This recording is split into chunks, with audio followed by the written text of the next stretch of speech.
That first night when the alarm went off, I thought it was just a glitch in the app.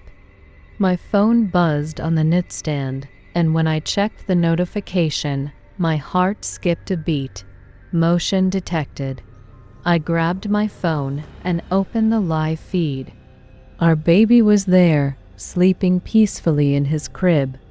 Nothing seemed out of the ordinary.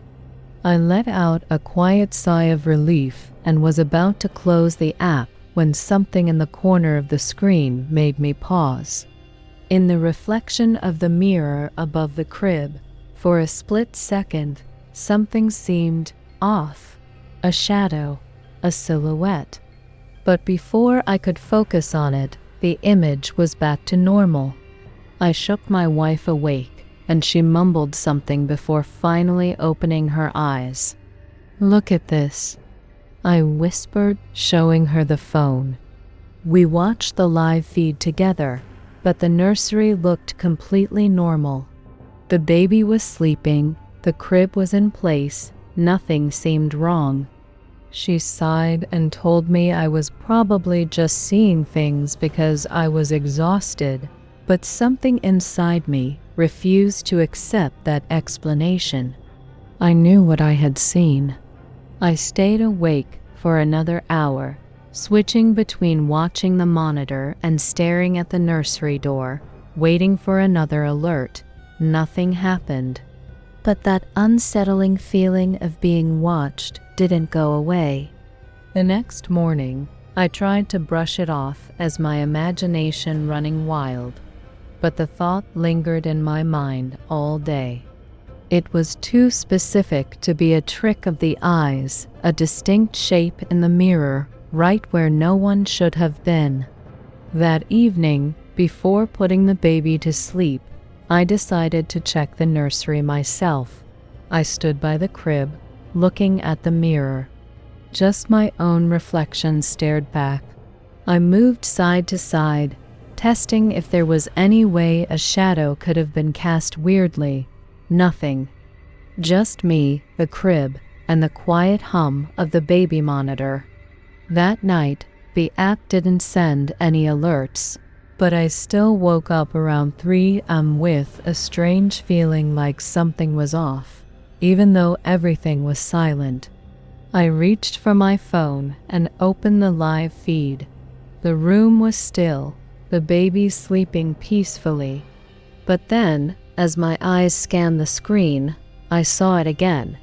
In the reflection of the mirror, a figure, not moving, just standing there, my breath caught in my throat. I blinked and it was gone, but this time I knew it wasn't just my imagination. My hands were shaking as I switched to the app's playback feature, rewinding the footage to see if I could catch what I'd just witnessed. And that's when I saw it frame by frame. In some moments, the mirror was just a mirror, but in others, that thing was there, completely still, watching. I felt cold all over as I kept rewinding and pausing the footage. The figure wasn't just some glitch or shadow, it had shape, depth. It was unmistakably someone standing there, but that was impossible. I sat up in bed, my breathing shallow, my heart pounding in my chest. My wife stirred beside me, but I didn't wake her this time. I needed to be sure of what I was seeing before I freaked her out too. I played back the last few nights' recordings, my hands trembling as I scrolled through the footage. At first, everything was normal, just our baby, the quiet nursery, nothing unusual. But then, as I skimmed through different nights, I saw it again. And again. Not every night, but some. The figure was there in the mirror, always in the same spot, always standing completely still, never moving, never making a sound. It wasn't always in the recordings, but when it was, it looked like it was watching my child, watching us. My stomach turned. I turned on the bedside lamp, no longer caring if I woke my wife. "What's wrong?" she mumbled gradually, rubbing her eyes. I didn't know how to explain it without sounding insane, so I just handed her my phone and let her see for herself. She squinted at the screen, still half asleep, scrolling through the footage. At first, she didn't react. Then she froze. I watched her face change, her lips part slightly as her breath hitched. "What the hell is that?" she whispered, her voice suddenly alert. I didn't answer. I just stared at her, waiting for her to say something that made sense, that it was a glitch, a trick of the light, anything other than what I was thinking. But she just kept staring at the screen, her face going pale. I got out of bed without a word and grabbed the baby monitor from the nightstand, holding it tight as I walked to the nursery. My wife followed close behind, her phone still clutched in her hand. The hallway felt longer than usual, every shadow stretching unnaturally. When we reached the nursery door, I hesitated. My wife exhaled sharply, gripping my arm. I pushed the door open. The room was still, bathed in the soft glow of the nightlight. The baby slept soundly, his little chest rising and falling in perfect rhythm. I turned to the mirror above the crib, expecting, I don't know, something, but there was nothing. Just our reflection, just us. I stepped closer to the crib, my eyes locked on the mirror, searching for any sign of that thing. My wife hovered near the door, her breathing shallow. The nursery felt normal to normal, almost staged, like a photograph instead of a real place. The air was still, but my skin prickled like something unseen was watching. I turned back to the baby monitor in my hand and switched to the live feed. The screen showed exactly what we saw: the crib, the baby, the empty mirror. But as I stared, a fresh notification popped up at the top of the screen. Motion detected. My blood ran cold. I slowly raised my eyes to the mirror. Nothing. I glanced back at the screen. The motion alert was right now, but the camera showed no movement, no shadow, no figure. I scanned the room in person again, but it was empty. Then, just as I was about to dismiss it as some weird glitch, I saw something on the screen that made my stomach drop. The mirror reflection was no longer matching reality. I was standing there, my wife behind me, the crib in front of us. But in the reflection, there was someone else. I couldn't breathe. My fingers clenched around the baby monitor, my mind refusing to process what I was seeing. In the reflection, there was a third figure standing behind us. Not moving, not distorted like some camera glitch, a solid shape, a person. But when I turned around, the nursery was empty. My wife must have seen it too because she gasped, stepping back until she hit the doorframe. I wanted to run, to grab our baby and get the hell out of there, but I was frozen in place, staring at that impossible reflection. The figure stood slightly to the left, just beyond my wife's shoulder, almost blending into the dim light. I couldn't make out a face, just a tall, dark outline. And then, as we watched, it did something that still makes my skin crawl. It tilted its head. A slow, unnatural movement, as if it knew we could see it now. My wife let out a shaky breath, whispering, "We need to go." But before we could move, before I could even react, the screen of the baby monitor glitched. The screen flickered, the image warping into static for a split second before snapping back. But when it did, the figure in the reflection was gone. I turned my head so fast my neck cracked, dreading to see something standing behind us. But the nursery was just as it had been, silent, undisturbed. My wife didn't wait for explanations. She rushed to the crib, scooped up our baby, and turned to me with wide, panicked eyes. "We're leaving," she hissed, her voice barely above a whisper but filled with urgency. I didn't argue. I grabbed the baby monitor and my phone, backing out of the room without taking my eyes off the mirror. My brain screamed at me to look away, but some twisted part of me had to know if it would reappear. I lingered just a second too long. And then, as we stepped into the hallway, the nursery door slammed shut behind us. The sudden slam sent a shockwave through my chest. My wife yelped, clutching the baby tighter, while I instinctively grabbed the doorknob and twisted locked. My hands were shaking as I rattled it, but it wouldn't budge. No, no, no. I muttered under my breath, trying to keep my voice low so I wouldn't scare the baby. But my wife was already backing away down the hall. "Leave it. We're going. Now." And she was right. There was no way in hell I was staying another second. I turned and followed her down the hallway, my mind racing. What the hell had we just seen? What the hell had just locked that door?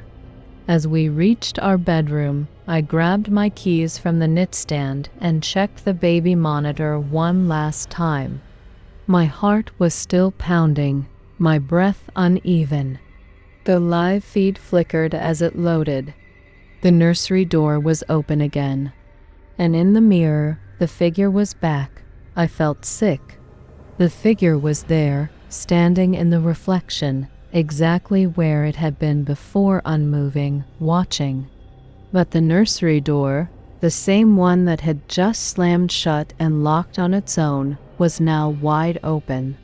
I turned my head, looking down the hall toward the nursery. From where I stood, I could see the doorframe.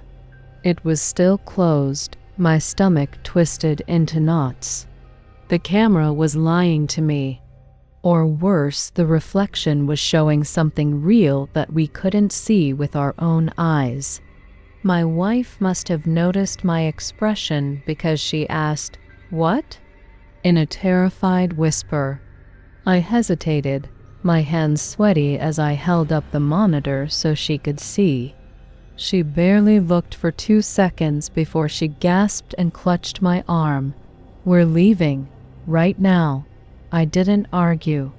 I grabbed our baby bag, threw on my shoes without tying them, and we practically ran down the stairs. I refused to look at the screen again, but before I shut the app, the last thing I saw made my whole body go numb. The figure had moved closer. We bolted out of the house, the cold night air hitting us like a slap. My wife clutched the baby tightly, her breath coming in quick, panicked gasps. I fumbled with my keys, nearly dropping them as I unlocked the car. We didn't speak. There was nothing to say. We just knew we had to get out. As soon as we were inside, I started the engine and threw the car into reverse, barely remembering to check the mirrors before peeling out of the driveway. As we sped down the street, I glanced in the rearview mirror, half expecting to see something standing in the doorway of our house, watching us leave. But the porch was empty, the windows dark. It looked like any normal house on any normal night. But we knew better. My wife held the baby protectively, whispering soothing words, though I could hear the tremble in her voice. I kept one hand on the wheel and picked up my phone with the other, against my better judgment, reopening the baby monitor app. The feed was still on. The nursery camera still showed the crib, the mirror, the dimly lit room, but the figure was gone. For a moment, I almost convinced myself it was over. Maybe whatever it was, if it was anything at all, was tied to the house. Maybe getting out was enough. But just as I was about to close the app, something changed. The camera flickered, the image distorting for a split second, and then the crib was empty. I slammed on the brakes so hard the tires screeched against the pavement. My wife gasped, clutching our baby tighter. "What? What happened?" she demanded, but I couldn't answer. My heart was hammering, my fingers gripping the phone so tightly they ached. The crib, the baby, gone. But our baby was right here, safe in my wife's arms. I watched frozen as the feed continued playing, showing an empty crib where our child had been. Then the screen glitched again, and in the reflection of the mirror, standing exactly where the crib should have been, was the figure. I couldn't stop staring at the screen, my mind trying and failing to make sense of what I was seeing. The figure was back, standing right where the crib should have been, but now it felt different. Before, it had been still, almost like a shadow. But now, it was leaning forward, closer to the mirror, as if it was staring directly at the camera, at me. My wife grabbed my arm, shaking me hard enough to snap me out of it. "What's happening? What do you see?" she demanded, her voice trembling. I showed her the screen, and she went pale, her free hand flying to cover her mouth. "That's not possible," she whispered, her voice cracking. The figure moved again, just a small, subtle tilt of the head, but it was enough to send a cold wave of dread through me. I slammed the phone face down on the dashboard, unable to look at it anymore. "We're not going back there," I said, my voice shaking. My wife didn't argue. She just nodded, tears streaming down her face as she clutched the baby tighter. I pressed down on the gas, driving aimlessly, as far from the house as I could. We didn't have a plan. We didn't care. We just had to get away. We drove for what felt like hours, though in reality, it was probably less than 30 minutes. Neither of us spoke. My wife held our baby tightly, her body tense, her eyes locked on the road ahead. I gripped the wheel, knuckles white, my mind racing. What the hell had we just seen? Was it some kind of sick joke? A malfunction? But deep down, I knew the truth. I had felt it. That thing was real. Eventually, we pulled into a gas station parking lot, the fluorescent lights casting harsh, unnatural shadows. I put the car in park and exhaled, my breath shaking. My wife finally broke the silence. "What do we do now?" she whispered. I didn't have an answer. We couldn't go back, not after that. I hesitated before reaching for my phone again, dreading what I might see. With a deep breath, I flipped it over and reopened the baby monitor app. The feed was still running. The nursery was dark now, the nightlight off. That was strange. I hadn't turned it off, but then I saw it. The mirror was still reflecting the room, the crib, the empty space where our baby should have been, but something was different. Something was wrong. The reflection of the crib was rocking, slowly back and forth, rocking itself.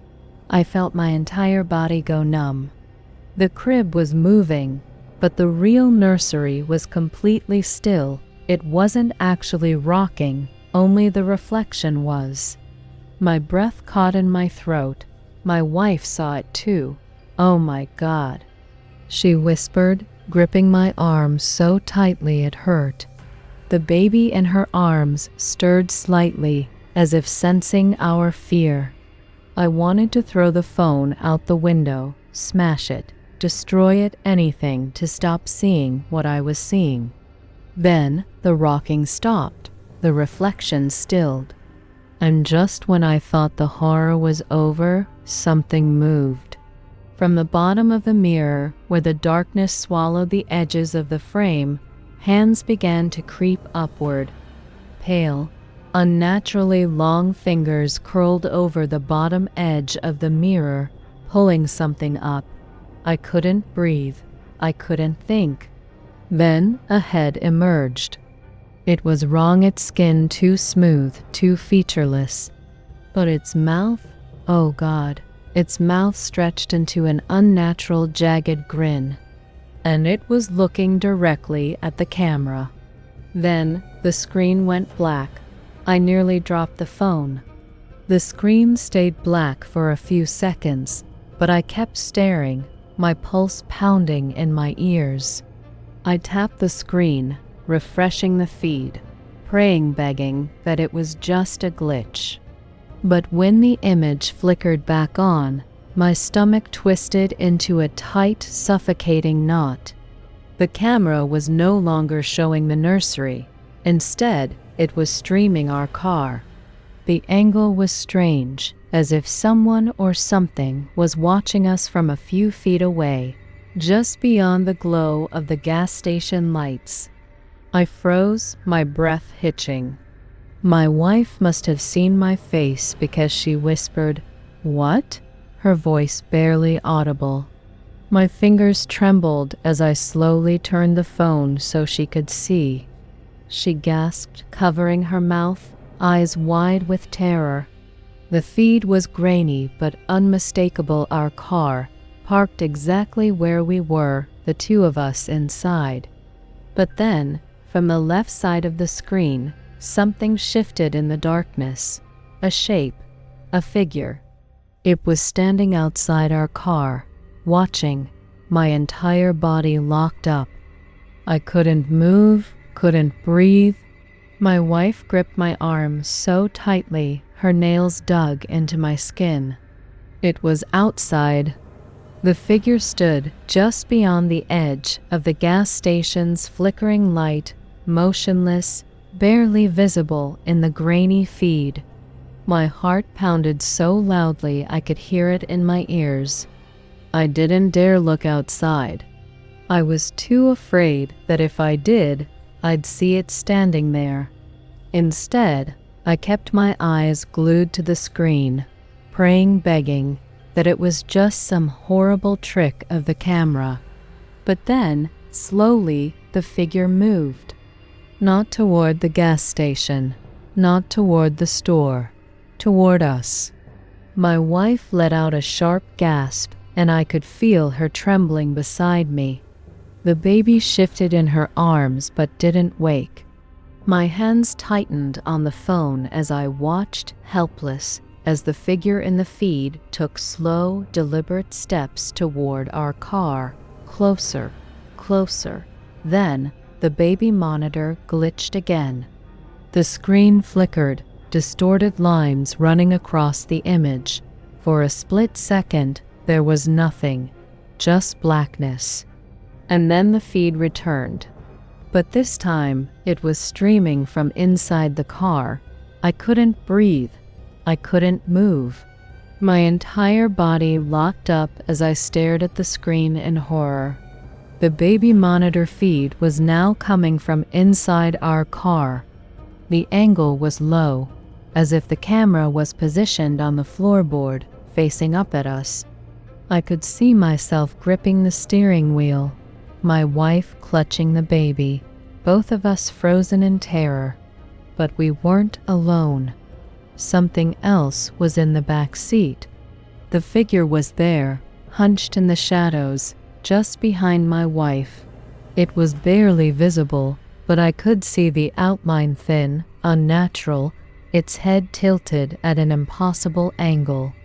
And then, as I watched, unable to blink, it started to move, a slow, jerky motion, like it was crawling forward. My wife must have sensed it, because she turned her head slightly, her breath hitching. "Well, why is the camera inside the car?" she stammered. I couldn't answer. I couldn't even think.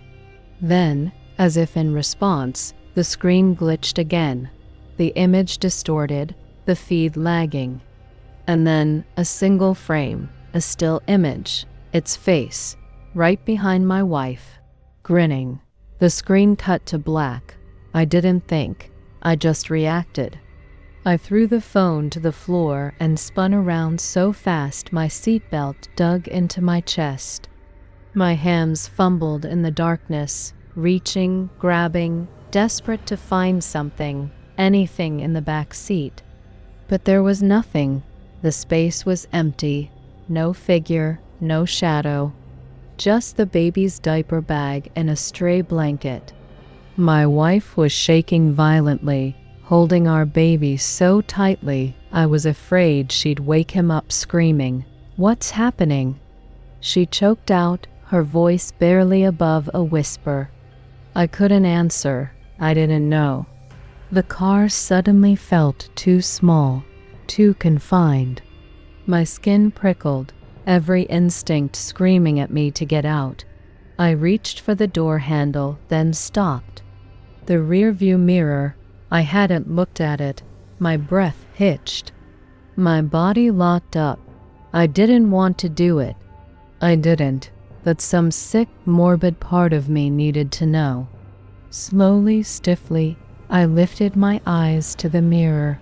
For a second, it was just my reflection, my wife, the baby, the back seat. Then, from the darkness, something rose. A face. Wrong, twisted, too smooth, too stretched, grinning far too wide. It was right there, behind us. I slammed my foot on the gas. The tires screeched against the pavement as we shot forward, nearly hitting the gas pump. My wife screamed, clutching the baby, but I didn't stop. I didn't look back. I just drove fast, reckless, desperate. We didn't stop until we reached a hotel miles away. I parked in the farthest spot, away from the lights, away from everything. My wife was still crying, her body shaking, holding our child like he might disappear. My hands were locked onto the wheel, my knuckles white. The baby monitor lay on the floor, its screen black. I reached down, hesitated, then picked it up. My fingers trembled as I opened the app one last time. The feed was still active. The nursery camera was still recording. The crib was there. But now it was occupied. A figure sat inside, knees pulled up, facing the camera, grinning. And then, just before the screen cut to black, it waved.